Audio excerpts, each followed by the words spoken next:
ये दोस्ती हम नहीं तोड़ेंगे छोड़ेंगे तुम मगर तेरा साथ ना छोड़ेंगे.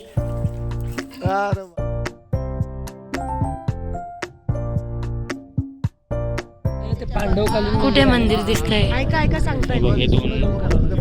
लाईट दिसतंय का ते दोन? पिवळं पत्राशर. हा लाईटीच्या बाजूला दिसतंय. हे मधलं वाला महादेवाचं मंदिर आहे ते. हा हे का? हे बघा गुरुजी हेच नाही मधलं. हो हो हे. हा बरं. हे इथं. हे का? हा अच्छा हे. हा त्याचं काय आहे? मंदिर पांडवकालीन मंदिर आहे. ते एका दिवसात बांधलं. एका रात्रीत बांधलं. काळा तलाव आहे आणि इथे 7 खांब आहे. मला दिसलं की मी तुम्हाला सांगेल. तोपर्यंत पाहून घ्या 7 खांब कुठे सापडत आहे आणि कमेंट करून सांगा 7 खांब सापडले का.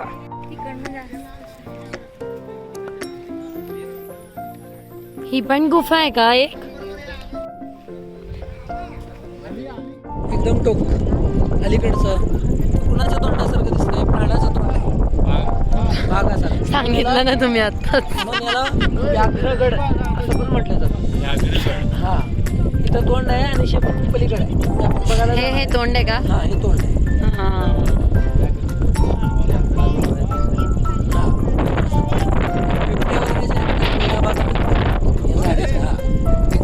बिबट्या आहे तो इकडे. हा वस्ती आहे. परळी वगैरे गाव आहेत. परळी केळवणी असे गाव आहेत.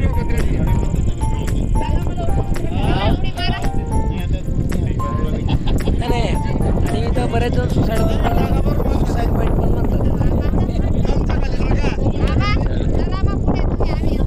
सज्जनगडावर अशा गोष्टी होऊ शकतात. आयुष्यात माणूस काय करू शकतो.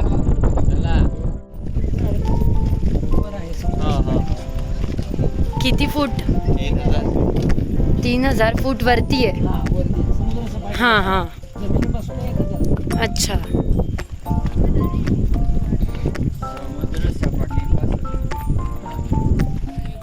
एकच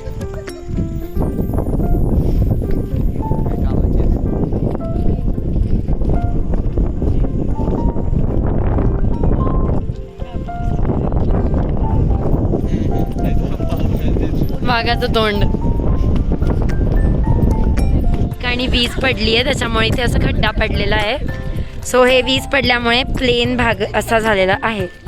चलो कहाणी जी आपण ब्रह्मदेशाची सांगितली होती.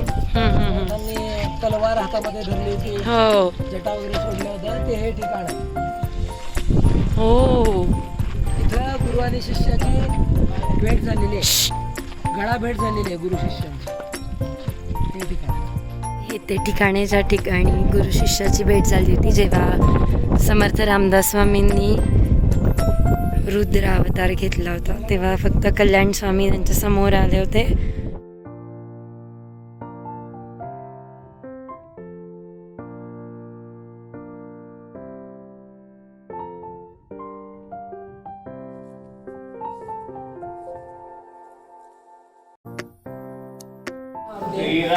शत्रूंपासून संरक्षण व्हावं यासाठी म्हणून या मारुतीची स्थापना केलेली आहे. शत्रूंच्या त्यांच्यावर हल्ला व्हावा किंवा त्यांच्यापासून संरक्षणासाठी म्हणून या मारुतीची स्थापना समर्थांनी केलेली आहे. समर्थ स्थापित हा मारुती आहे. धाब्याचा मारुती.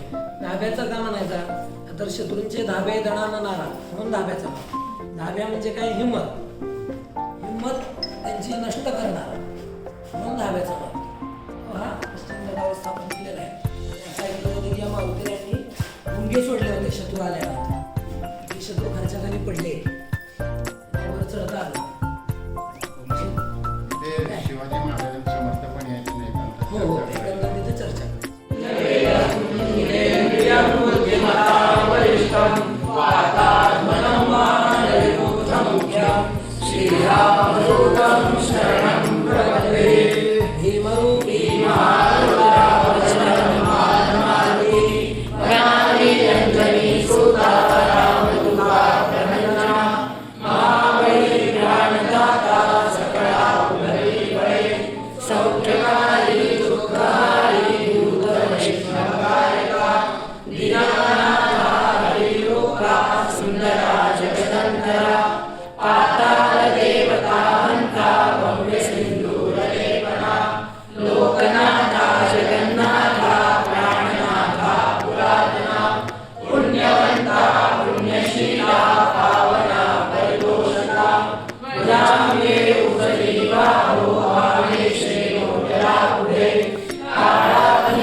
भारताच्या सीमेवरती जेवढे सैनिक आहेत त्यातले 50% या गावातले आहेत. या गावाचं नाव कारी असं आहे आणि हे सज्जनगडाला अगदी लागूनच आहे.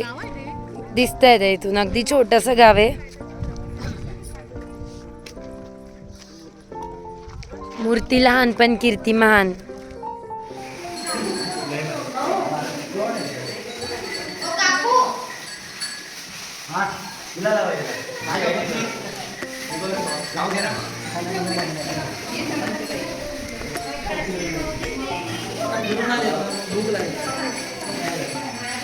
फिरायला कुठे नेतात त्यांना? डोंगरावरच. माणूस पायरीवर थांबतो. अच्छा. काही डोंगरावर जातात आणि ते आवाज बरोबर येतात डोंगरावर. हो. आणि डोंगरावर असे थांबतात की जवळपास माणूस थांबलाय. आपल्याला भीती वाटली तर ते भीत नाही. आणि ते काय हे झालं.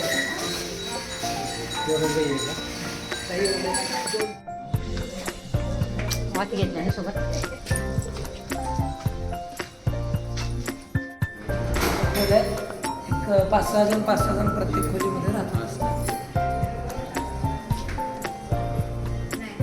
ऋग्वेद शिकवला जातो इथे.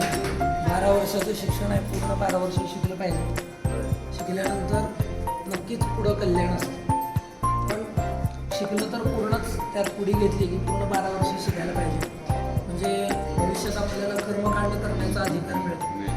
पण आज ही मुलं लहानपणापासून आईवडिलांना सोडून सगळ्या सुखांचा त्याग करून इथं राहतात. म्हणून हे अशा मुलांनाच भविष्यामध्ये आपल्या घरी पूजेला बोलवावं हे आपल्या सर्वांचं कर्तव्य. पण ते कसं ओळखायचं? त्यांच्या मंत्र म्हणण्यावरून. पण या मंत्राला स्वर आहे. स्वर काय आहे तर त्याला कंपन आहे. कंपन द्यायचं, ते मंत्र सिद्ध व्हावेत आणि त्यासाठी ऐकायला पण चांगले वाटले पाहिजेत. म्हणून त्याला स्वर आहे.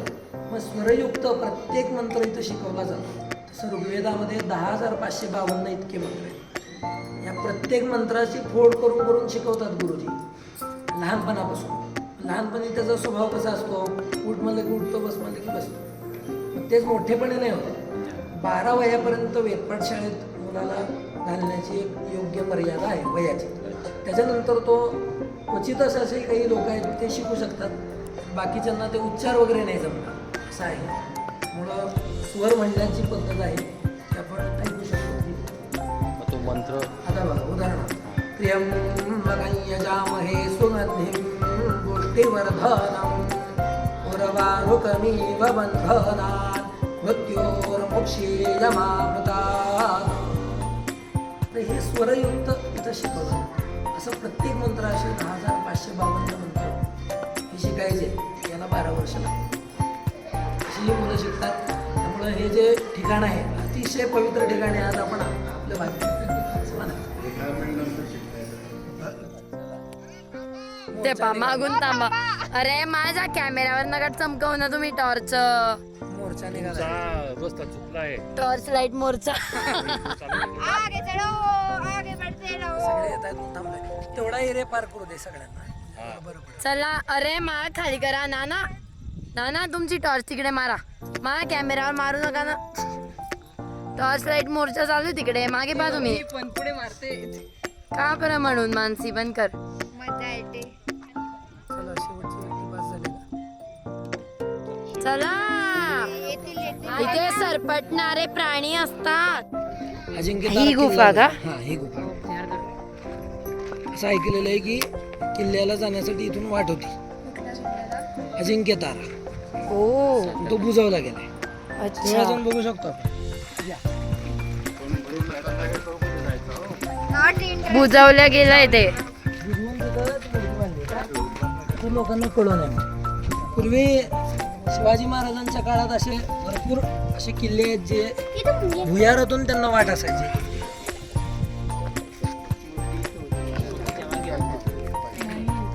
तिथं जायला वाट असायची. अजिंक्य तारा किल्ला जो आहे तिथं जायला वाट असायची. गुफ्यातून या गुह्यातून वाट. अंगापूरच्या डोहामध्ये सापडलेली ही देवीची मूर्ती आहे. या अंगापूरच्या डोहात सापडली म्हणून हिचं नाव अंगाई असं आहे. अंगाई देवी ही समोर दिसते. आणि देवीचा चेहरा जर आपण पाहिला, समोरच्या ज्या ठिकाणी बसत होते तो कट्टा, त्या कट्ट्याकडे देवीचं तोंड येतं. व्यवस्थित निरीक्षण केलं तर त्या बाजूला तोंड केलं असं दिसतं. अर्थातच ज्यावेळेस देवीचं मंदिर स्थापन केलं त्यावेळेस संपूर्ण घटका बाजूला घेतला त्या पद्धतीनं ते केलं. पण त्यानंतर देवीने देवीनंतर तो घटका काढला. असं आपण अंदाज लावू शकतो. तर गणपतीची मूर्ती आहे ही भैरवनाथाची मूर्ती ही खरी भैरवनाथ अशी आहे. आपल्या लक्षात येतं नागाचं काही दिसतंय आणि तुळजाभवानीची मूर्ती.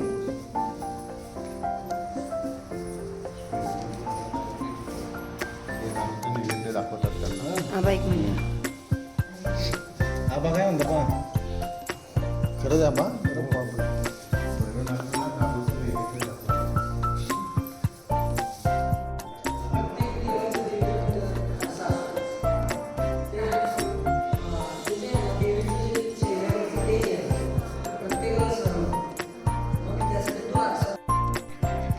अर्चनून आपण पाहू शकतो. औरंगजेब या गडावर पण येऊन गेलेला आहे. तर त्या रामाच्या मूर्त्या त्यांनी काही करू शकणार नाही. कारण हे बघा महादेवाची पिंड दिसते, नंदीचं तोंड दिसतं. म्हणजे मंदिर होतं का प्रॉपर? औरंगजेब महादेवाची पिंड वगैरे होते, फक्त त्याला थोडी त्यांनी केलेलं आहे नेहमीप्रमाणे. म्हणजे सातारा भागात जास्त आलेला आहे औरंगजेब हे आपल्या लक्षात येतं. नाही ना, म्हणजे ते त्या काळात ते लपवून ठेवले असेल असं काहीतरी. आणि राममूर्तींचा मात्र उल्लेख आहे की जो राममूर्त्या ज्यांनी तयार केलेल्या होत्या त्या मूर्त्या अक्का स्वामी ज्या होत्या त्यांनी त्या मूर्त्या वासोटा किल्ला म्हणून आहे इथून 50 त्या किल्ल्यावर त्यांनी त्या राममूर्त्या लपवल्या 9 वर्ष. त्याच्यापासून लपवून रामनवमी आणि दासनवमीचा उत्सव साजरा केला आणि समाधी जिथून आपण पादुकात नेल्या ते दार चिरबंद केलं. म्हणजे ते कळूच दिलं नाही की तिथं समाधी आहे. आणि मूर्त्या मात्र तिकडं नेऊन हे केल्या. ज्यावेळेस तो गेला सगळं किल्ला पुन्हा यांच्या ताब्यात आला त्यावेळी पुन्हा ते परत राममूर्ती इथं स्थापन केलं.